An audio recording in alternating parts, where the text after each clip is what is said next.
White House warning. The Trump administration has strong words for Syria and its president, Bashar al-Assad. We'll tell you what the Pentagon has found. Healthcare motivation.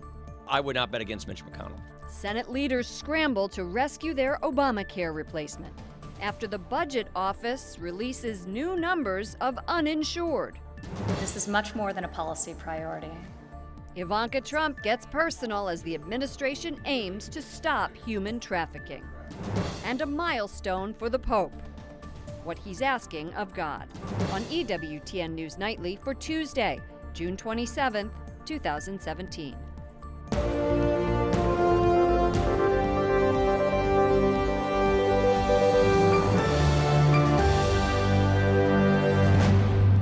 We will not be on the bill this week.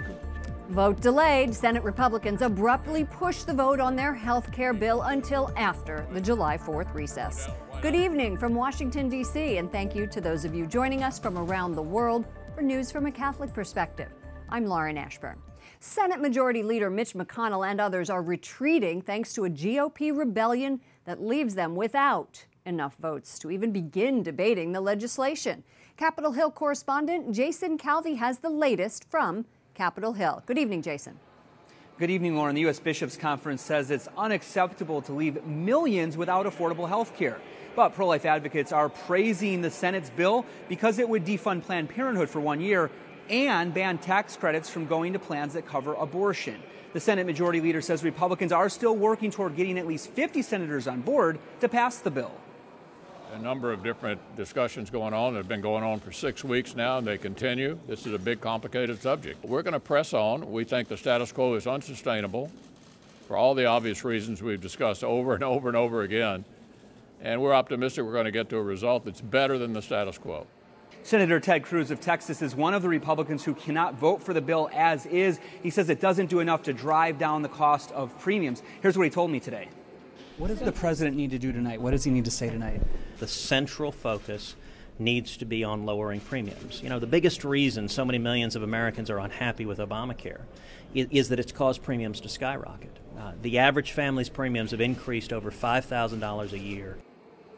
The president has invited all Republican senators to the White House this afternoon to talk about health care. Senator Marco Rubio, a Republican from Florida, says the president can have a huge impact. Rubio telling me and other reporters that the GOP hopes to figure out what they can actually all agree on so they can get the bill passed. Lauren? Jason, it's been 6 months and they still haven't been able to bring anything to the table. You have talked to a lot of Republicans today. Did anyone else see this coming?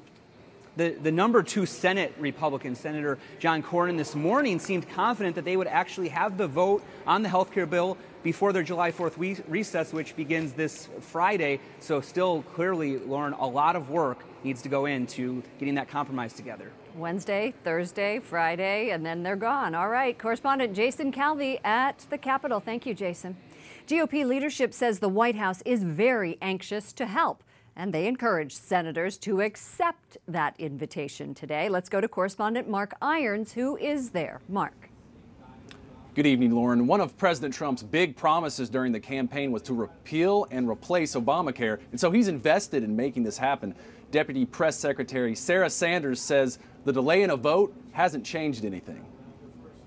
For us, it's never been about the timeline, but about getting the best piece of legislation that helps the most Americans. And that's what we're continuing to do day in, day out. That's the reason the president has asked members of the Senate to come here today so that they can talk through that, so that they can figure out the best way to move the ball forward. President Trump called the House version of the health care bill mean and said the Senate version has heart, but the bill still lacks full Republican support. I asked the White House if the president is committed to defunding Planned Parenthood and banning tax credits that could fund abortions in this bill. The answer I got was simply, the president is pro-life. Correspondent Mark Irons at the White House. Thank you, Mark. Joining us now is Louis Brown, CMF Curo Director, a Catholic healthcare option. Louis will help us break down the Senate bill from a Catholic point of view. Welcome back to the program. Thank you for having me. Always great to have you here. Republicans have not come to a consensus on this bill to replace it. And as Catholics, what should we be looking for? Sure, I would say there's 2 foundational issues from a moral standpoint, and then one that's kind of an issue of a preferential option. So the first thing is they have to make sure that they are defunding Planned Parenthood, it's absolutely essential, number one. Number two, and really I would say number one and A, 1B would be that there's no public funding of abortion, and that concept, what's called the Hyde Amendment, is applied across the board throughout the bill. Lastly, it's very important that we encourage the senators to exercise what we call the preferential option for the poor, that we first look at legislation and see how does it affect the folks that are materially most impoverished. But what I see in this legislation, if they make sure that the Hyde Amendment is applied across the board and they defund Planned Parenthood, that could potentially be the biggest pro-life victory in U.S. history. And so what we're looking at is this vehicle that could be extraordinarily pro-life versus the potential of single payer. And that's the choice. It's not this bill versus some other bill in the future. It's really those two choices we have, and we have to do what we can as Catholics to support a pro-life bill. Okay, but there are some Catholics and conservatives who believe that this bill and the USCCB, the Bishops' Conference as well, doesn't help the poor in a way that is in line with Catholic social teaching. Yeah, and I would say there's a lot more work that needs to be done, especially when it comes to Medicaid, with regard to how we treat that population that's very much in need of care. With pre-existing conditions. Sure, but you also see that there's a lot of money appropriated in the Senate bill, billions of dollars appropriated from the Senate bill in successive years for high-risk insurance pools and for states to deal with that issue. What they're trying to do, they need to do a better job, but what they're trying to do is allow the states to have some investment and really more of an investment than it already has when it comes to that population, whether it be high risk or folks that are in Medicaid. And I think that's laudable, but it's not where it needs to be, and there's much more work to be done, and we need to be very loud on that issue. Thank you so much, Louis Brown, Director, CMF Curo. Thank you. A heavy price. President Trump warns that is what Syrian leader Bashar al-Assad will pay if Assad conducts another chemical weapons attack on his people. But it's not just Syria. I believe that the goal is at this point not just to send Assad a message, but to send Russia and Iran a message that if this happens again, we are putting you on notice. The Pentagon says they have evidence Syria is making preparations for another attack like the one carried out in April. Syrian rebels say they do not rule out that possibility. Energy Secretary Rick Perry pledges to eliminate the red tape that he says has strangled American energy production for too long. And he's touting the advantages of nuclear energy. We need, as a country, I think, to again bring us to that place where the nuclear energy is a part of a portfolio and to be able to sell it in great truthfulness and honesty about what it can add to America, both from an environmental standpoint and from a security standpoint. The president is talking energy production with governors and tribal leaders tomorrow, and then will deliver a speech Thursday at the Energy Department. Ivanka Trump came to the State Department today to push for increased attention on combating human trafficking. Her visit coincides with a new report outlining the world's worst offenders. Wyatt Goolsbee is at the State Department. Good evening, Wyatt. Lauren, good evening. The State Department unveils its annual report on human trafficking. Myanmar and Iraq are doing better, according to the survey, but for other countries like China and North Korea, it's getting worse. The president's daughter is lending her name to the cause. Ivanka Trump says ending human trafficking is a major foreign policy priority for the administration, but for her, it's personal. As a mother, this is much more than a policy priority. It is a clarion call to action in defense of the vulnerable, the abused, and the exploited. The State Department released its annual report on what is considered the modern form of slavery. Some of the worst human trafficking offenders: China, North Korea, Zimbabwe, and Syria.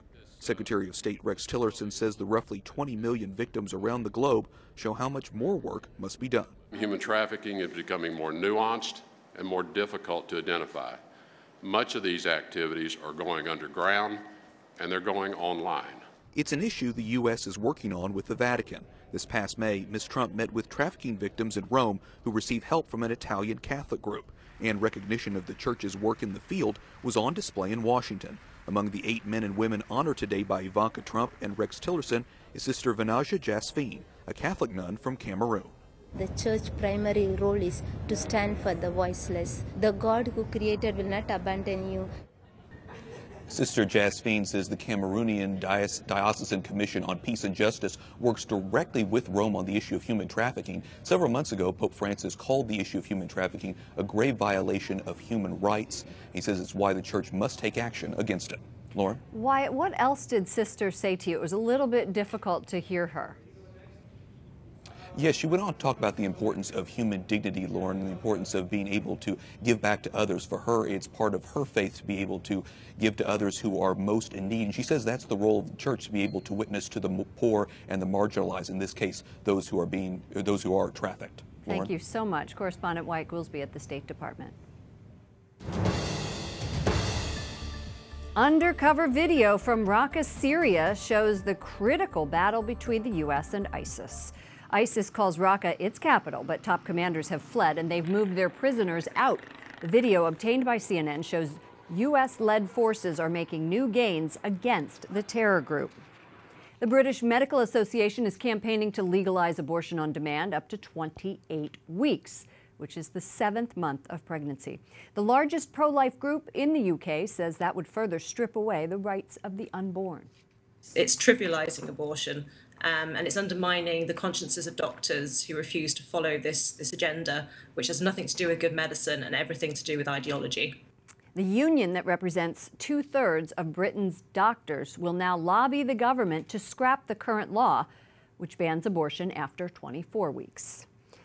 The European Union slaps a record fine on internet giant Google in an antitrust case. The European Commission says Google used its search results to unfairly steer customers to its own shopping platform. The Commission says that violates EU antitrust rules, and they fined the company $2.7 billion. Google can appeal the decision, but it has not said yet whether it will. Pope Francis will create 5 new cardinals tomorrow in a ceremony known as a consistory. Although it is a relatively small group, it is full of surprises. Vatican correspondent Mary Shovlin joins us from Rome. Mary, only 5 new cardinals this time around. Tell us about the latest picks by Pope Francis. Lauren, it's interesting that 4 out of the 5 men come from places that have never had a cardinal before.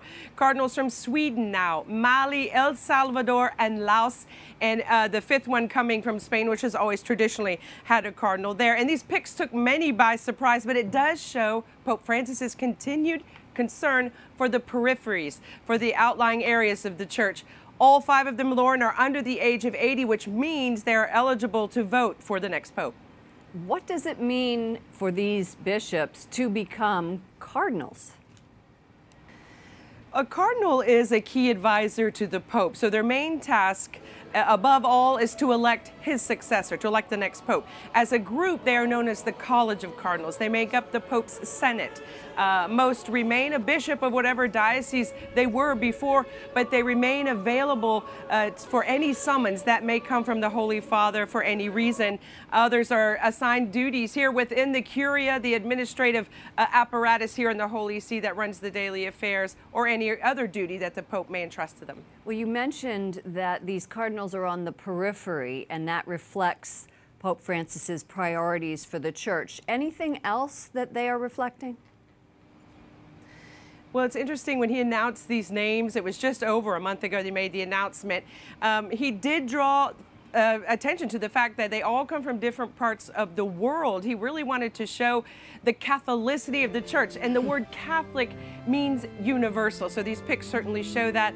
It's certainly very Francis, what he's doing, as you mentioned, the peripheries. Often he selects them from these places, Lauren, in the developing world, from places that never had a cardinal. These are places now where Christians face very harsh persecution or extreme poverty. These all tend to characterize places where Pope Francis is picking these new cardinals. And we will have an interview with one of them coming up. Thank you so much. Mary Shovlin, EWTN News Nightly Vatican correspondent. Thank you, Lauren. Pope Francis marks 25 years as a bishop by celebrating Mass this morning with the Vatican and the cardinals. Francis reflected on the figure of Abraham in the historic Pauline Chapel. That's where popes go to pray right after they are elected. E con questi 3 imperativi ci indica la missione. Alzati, guarda, spera. The Holy Father says, as he did with Abraham, the Lord entrusts us with the mission to rise up, look, hope. He thanked the cardinals for their support and asked God for forgiveness of his sins. Coming up, from a win for religious liberty to a major victory for the Trump administration, we have a roundup on this week's Supreme Court decisions.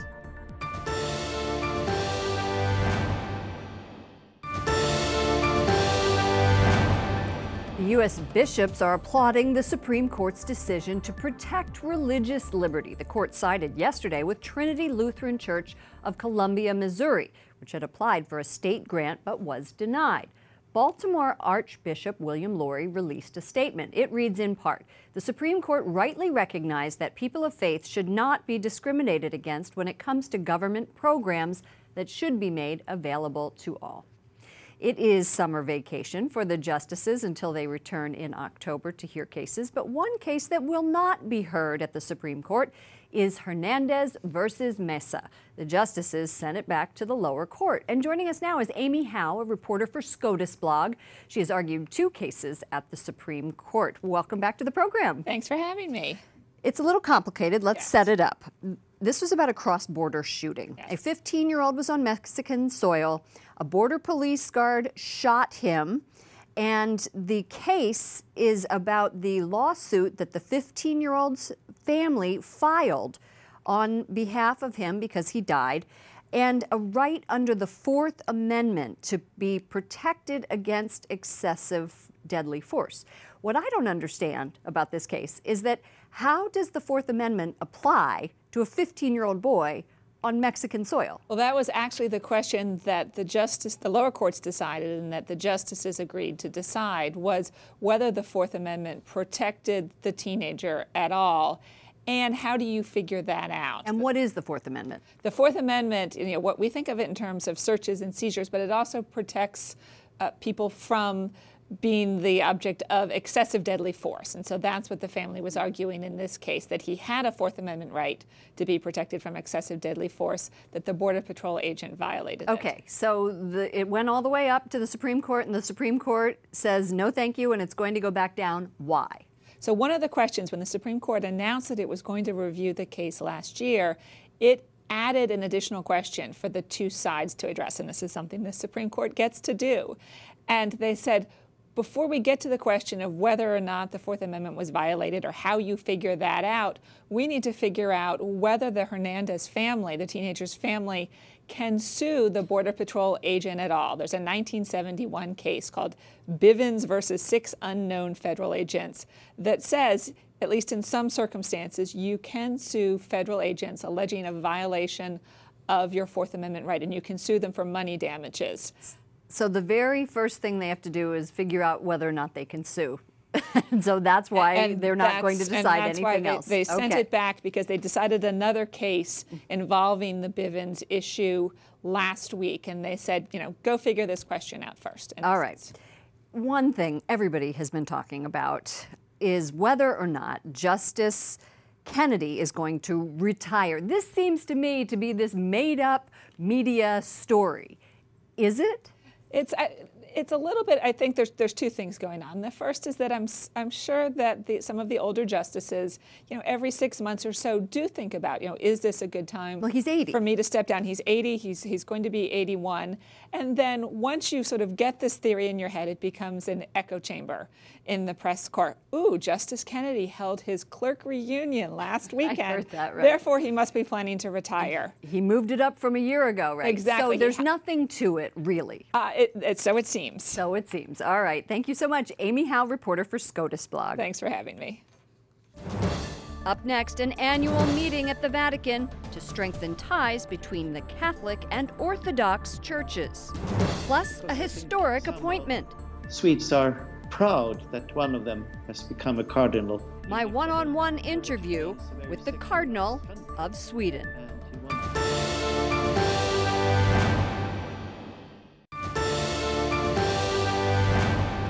Today we remember Saint Cyril of Alexandria on his feast day. He was born in Egypt in the year 376 and served as an archbishop there.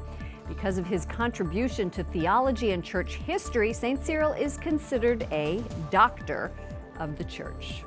Pope Francis receives a delegation from the Eastern Orthodox Church ahead of the Feast of Saints Peter and Paul. Lo scambio di delegazioni tra la Chiesa di Roma e la Chiesa di Costantinopoli.